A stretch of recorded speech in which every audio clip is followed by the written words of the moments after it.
Hey guys, so today I'm going to be talking about something a bit more relevant than last episode. I'm going to be talking about the Super Nintendo and the Super Famicom. So, I grew up playing Super Nintendo games. I actually had like a GFX like 16 or some random bootleg thing. So, I played a good bit of like Super Mario World and whatnot. I actually played Donkey Kong Country and beat that game to completion.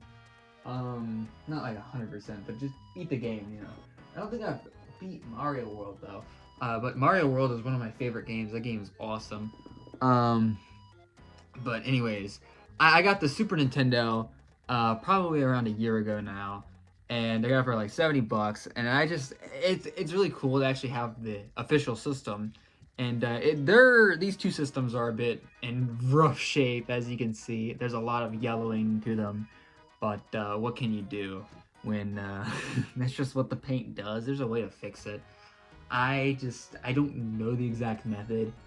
I'll probably end up doing that in the future. Who knows? The yellow color doesn't really bother me that much.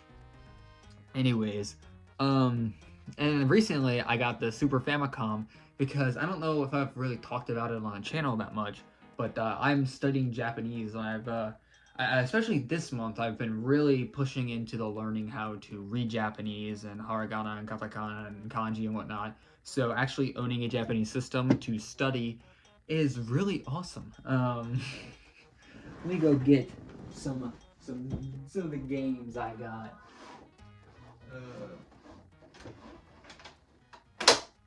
Show off my little collection, I guess.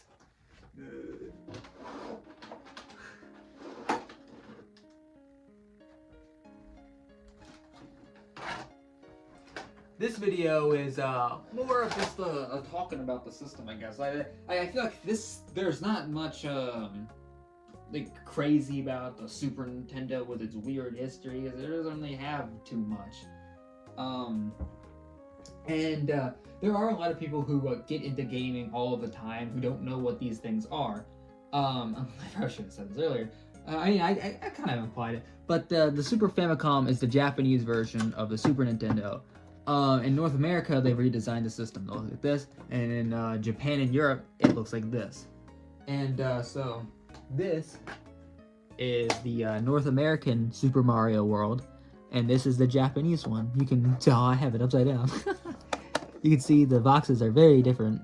Their carts are very different. I personally prefer the Japanese cart. I just feel like the art's really nice. The American one is definitely a lot simpler, and like if you like simple, it's definitely the one you'd want. But I think I prefer all of the nice artwork on the Japanese one. I have Mario World.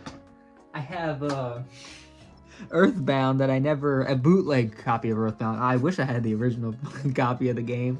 This is a bootleg copy. I played this on stream like a while ago now, but I'm pretty sure that why that stream was so difficult for me was because since this is a bootleg copy, I heard a thing that in bootleg copies of Earthbound, the difficulty is like spiked up with more enemies and them just like being more of a nuisance.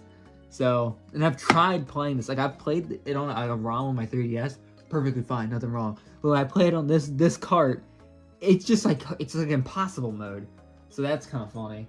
I got Chrono Trigger, the Japanese version. It's so like funny the prices between American and Japanese games. Like Earthbound, like has a reason why it's expensive because like nobody bought it. I mean, I'm pretty sure Chrono Trigger sold well, but like Earthbound's like 300. I bought this bootleg cart for 20, and like the Japanese version of Earthbound, Mother 2, you can get that for like $30 too. I was gonna buy it with the Super Famicom, but I decided I wanted the complete in box version because it looks awesome, and I just wasn't willing to spend all of that at that time. Having Chrono Trigger physically is really cool to me. Maybe in the future I'll make videos like playing Japanese games and like translating it live. And when I get that good, I'm not nowhere there yet. But I also have Mario RPG. This is sort of like a little special game. They got more popular with the remake recently. I think it's kind of funny is because people talk about how amazing this game is. I haven't played it. I've had it for years. This is one of my first Super Nintendo games. One of my more valuable Super Nintendo games, if it's a legit copy. I mean, it's torn to hell and back. It probably is. Um, I just haven't played it that much. I don't know. I mean, also I got it as a kid, and as a kid I really wasn't into RPGs very much. The only RPG I really played was like Mario and Luigi's Bowser Inside Story, which I adored that game, and Pokemon, which I did like. I recently played Mario RPG. I had not Mario, but Inside Story, and that game's awesome. Besides the fucking the touch mini game with Bowser, you know, like we get to eat the carrot or some shit like that. Oh my god. Um, then Mario Kart. I got with the game. It's a system. I never played the original Mario Kart until this, and honestly, looking at it originally, I didn't think it was gonna be that great. Like watching footage of it, and I think I played it on the Wii U as a kid, and I thought it was okay. But actually playing it physically on actual hardware is really awesome. This game is pretty sick.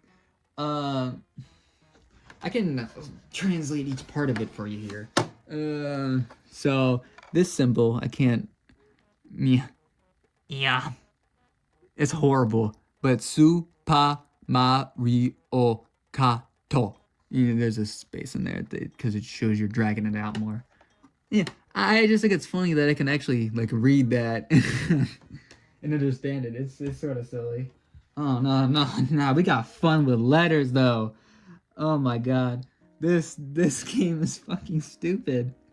I don't know why I bought this. This was, I mean, I bought it for a stream that ended up being horrible because the game fucking sucked. Like I knew it was gonna suck.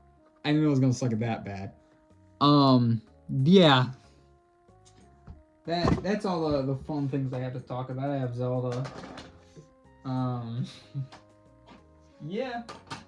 This is just more rambling with Jakey about the Super Nintendo because I like video games. This video sucks. Anyways, check out the Super Nintendo if you got money and you want to get into retro video games. Honestly, there's not really a system that I recommend more than Super Nintendo besides maybe like the PlayStation 2. Man.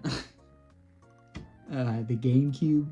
I'll talk about the GameCube another day because I had that. That was like my go-to system as a kid. I could talk about Luigi's Mansion for like 10 minutes probably, but I'm not gonna do that here. So yeah, if you like this sort of rambling style, talking about the systems and whatnot, you know, like, comment, and subscribe. I hate to ask for that stuff, but that's just how the YouTube is. Whatever. Last minute edition, the Super Game Boy is very awesome. You can play your Game Boy games on the TV. Pokemon, that's awesome. I found out this thing existed because of like a JonTron video. I think it was this like bootleg Pokemon video. Yeah, I just think stuff like this is really sick, being able to play handheld games on the TV and whatnot. There's an adapter like that for the GameCube as well, but that's a little pricier than this one. I mean, I haven't checked the price on this one in a while, but that one's a bit up there. But I would love to get that one day. Anyways, bye bye.